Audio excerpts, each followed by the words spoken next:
How do I write off my vacation? As a business owner and as someone who works with a lot of business owners, this is a question we ask all the time. Not because we're trying to get one up on the IRS or because we're trying to get some kind of unfair advantage that other people don't have, but because we as business owners work all the time, and especially when we are on vacation. And so it's natural to wonder, is there any way that I can write this travel off? And if we go searching on the internet for an answer to this question, we're usually going to find things that sound like this. As long as you travel out on a Thursday, work for 4 hours and 1 minute on Friday, and then work another 4 hours and 1 minute on Monday, and then leave Monday or Tuesday, you will be able to write off this entire trip as business because the weekend can get wrapped in between those 2 business days. Boom, business travel. Or add your spouse onto your business so that way when you take your annual trip to Hawaii, you can call that a partnership meeting or a business retreat and you can write off the whole thing. Or even still, while you're on vacation, make sure to drive around looking at real estate that you may or may not invest in. So that way, whenever you go anywhere, you can say that there was some business purpose because I was looking at investing in real estate while I was down there, whether or not you actually are going to do so, or even if you ever do so. That's how you write off your travel. As you can tell from my inflection, that's not how that works. At least not necessarily. The first one might have some merit if other factors are included in this, but do understand, some of that about the weekend being in between working days is international travel rules and not domestic travel rules. So that is important to know. As well as the fact that the 4 hours and 1 minute is not anywhere in the Internal Revenue Code or the IRS's interpretation of travel from the Internal Revenue Code. So that also does not necessarily mean anything. There's a lot more context that would be needed in order to make this a viable travel deduction or business travel for you. The second one will always fall flat on its face and has been audited many times. Do understand you do not need to go anywhere with your spouse to have a business meeting. They live with you. So traveling to Hawaii is unnecessary to have that meeting, generally speaking. If we add some other context to this, maybe we might have a case like other partners or a certain type of event that's going on down there.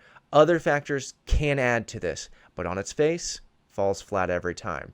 And the third one, there just simply is no merit, especially if you don't already have real estate either in that area or that you've already invested in. If you're just simply looking around thinking this is now a business venture, it's not. So, as with every tax strategy, it's really important that we understand how these things actually work. So that way, we can fit our business activity into the parameters that have been set for us by the IRS and the Internal Revenue Code. So that way, we can actually figure out how we might be able to write off our vacation. Or really, we should get rid of that word vacation from our vocabulary in this instance and call it what it is, changing our personal travel to business travel. So, with that in mind, here are the 3 steps to keep in mind when you're trying to figure out how I can change that personal travel into business travel. Step number 1, figure out your business purpose for your travel before you've taken your trip. Step number 2, make sure that at least the majority of your days at your destination are going to be for that business purpose. And then step number 3, make sure you document your activity. Step number 1, find the business purpose for your travel before you leave for your trip. Establishing this will make all the other steps very easy. So it's really important to understand what it means to have business purpose for your travel. Business purpose does not mean that I went down to Florida and while I was in Florida, I took a bunch of tax returns with me and took a bunch of calls while I was down there and some virtual meetings. Those things did not need to be done in Florida. They could have been done up here in Maryland. In fact, it was probably a detriment if I did take them down on vacation with me because it could be more easily done at my office here at home. All it meant was I was working on vacation and ruined my vacation. Business purpose for your travel would be I need to be in another location in order to do this specific thing for my business. For instance, if there is a seminar or continuing education down in Florida, I have to go to Florida to take that seminar, to be at that class, to network with those people. It's going to happen in Florida. There's purpose down there. Or let's say I have a number of clients that I'm going to meet in person down in Florida to either do some tax planning, tax prep, or maybe just a general introduction to that person in order to see if we might be a good fit. Those are purposes for me being down in Florida because I cannot in person meet them in Florida when I'm in Maryland. Or even further, let's say that I need to film certain content in another location that gives me a specific type of backdrop to drive home a point, maybe about travel deductions or something like that. That is also another good potential business purpose for me traveling down to that other state. So now that we've established our business purpose, let's head on over to step 2. Let's make sure that at least the majority of my days at my destination are going to be for that business purpose. The reason why this is important for U.S. domestic travel is in order for me to write off the entirety of my flights, or literally any of my flights, I'm going to need the majority of my days at my destination to be for business. So for example, if I'm going to be in Florida for 5 days, then that means I want 3 of those 5 days to be for whatever that business purpose was, or maybe for those multiple business purposes. Maybe one day I have a seminar or a networking event or something like that. Maybe another day I'm going to be meeting with a client or two, and maybe the third day I have certain content I'm going to be filming for a large portion of that day, right? A significant portion of that working day. So now I have my 3 days of business purpose established. Those other 2 days would be personal, which means they wouldn't be deductible, but because 3 out of the 5 days, over 50% of my time there, is for business, that means my flights are entirely deductible. And then 3 days of my hotel, deductible. 3 days of my car rental or my Uber and Lyft transportation, deductible. 3 days of my meals, deductible. And then the other incidentals I might have that are needed for travel during those 3 days where I'm on business would also be deductible. Those 2 days that I'm there personally, the hotel stay would not be deductible. The car amounts, not deductible. Meals, not deductible. Any other incidentals, generally not going to be deductible because, again, those days were not for business. But the ultimate thing is I can write off my flights. That is the most important part of the majority of your days being for business. Because on the flip side, if only 2 out of those 5 days are for that business purpose, then that means none of my flight is going to be deductible.